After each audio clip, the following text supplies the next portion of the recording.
Praise lord. దేవాతి దేవునికి వందనాలు. ప్రభు నామమున మీ అందరికీ నా ప్రత్యేకమైన వందనాలు, శుభాలు తెలియచేస్తున్నాను.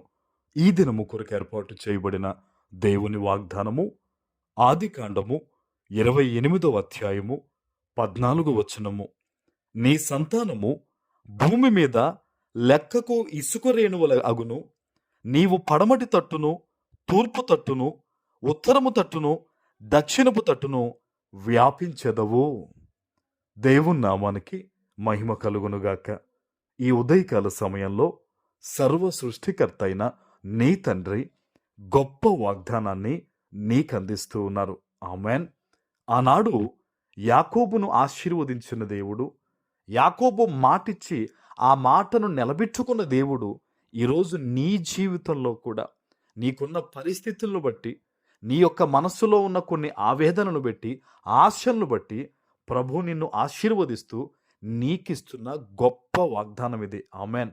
సర్వశక్తివంతుడగు నీ తండ్రి యేసయ్య ఈరోజు ఇచ్చిన వాగ్దానము తప్పక నీ జీవితంలో ఆయన నెరవేరుస్తారు. ఎందుకంటే ఆనాడు యాకోబు పారిపోతూ ఉన్న తరుణంలో దేవుడు అతన్ని దర్శించి ఇచ్చిన వాగ్దానం ఎందుకో తెలుసా?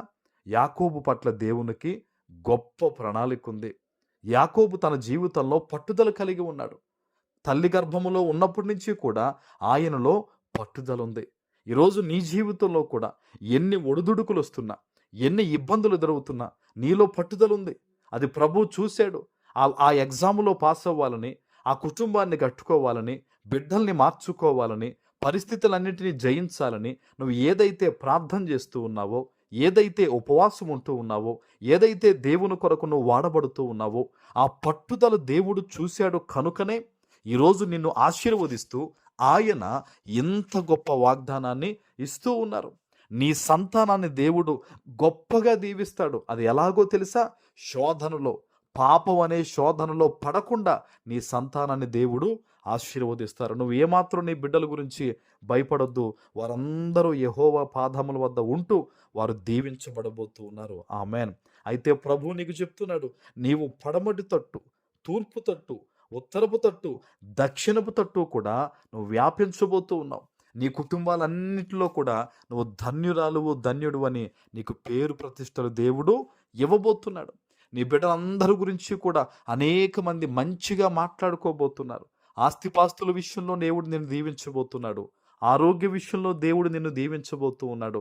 ఎక్కడ ఏ మనుష్యుల ఎదుట నీవు కుమిలి ఏడ్చావో, కన్నీరు విడిచావో, దుఃఖాన్ని అణిచిపెట్టుకుని నువ్వు జీవించావో, వారందరి ఎదుట దేవుడు ఇదిగో నీ తలను లేవనెత్తబోతూ ఉన్నాడు.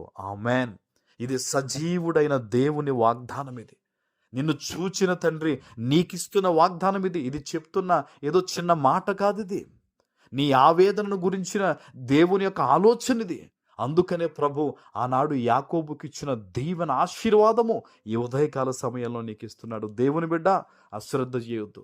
దేవుని వాగ్దానాన్ని నువ్వు లైట్గా తీసుకోవద్దు. ఇది ప్రభు ఇస్తున్న మాట గనక మోకరించి వాగ్దానం ఎత్తిపెట్టి ప్రార్థన చేయి. దేవా, ఇదిగో ప్రస్తుత నా పరిస్థితి, ఇదిగో నీవు ఇచ్చిన వాగ్దానము నెరవేర్చయ్యా, దీవించయ్యా, బిడ్డలు ఆశీర్వదించయ్యా, నన్ను వ్యాప్తి చెందించయ్యా అని ఏ విషయములో నీకు దీవెన కావాలో ఈరోజు ఆ విషయములో నీవు ప్రార్థన చేసినట్టయితే ఈ వాగ్దానము ఖచ్చితంగా ఈరోజు నీ జీవితంలో ఫలించి నెరవేరుతుంది. ఆమేన్. ప్రార్థన చేసుకుందాం. పరిశుద్ధుడా, ప్రేమ కలిగిన తండ్రి, మీకు వందనాలు. ఈ ఉదయకాల సమయంలో మీరిచ్చిన ఈ గొప్ప వాగ్దానము ప్రతి బిడ్డ జీవితంలో నెరవేర్చి స్థిరపరచమని యేసు నామమున ప్రార్థిస్తున్నాము తండ్రి. ఆమెన్.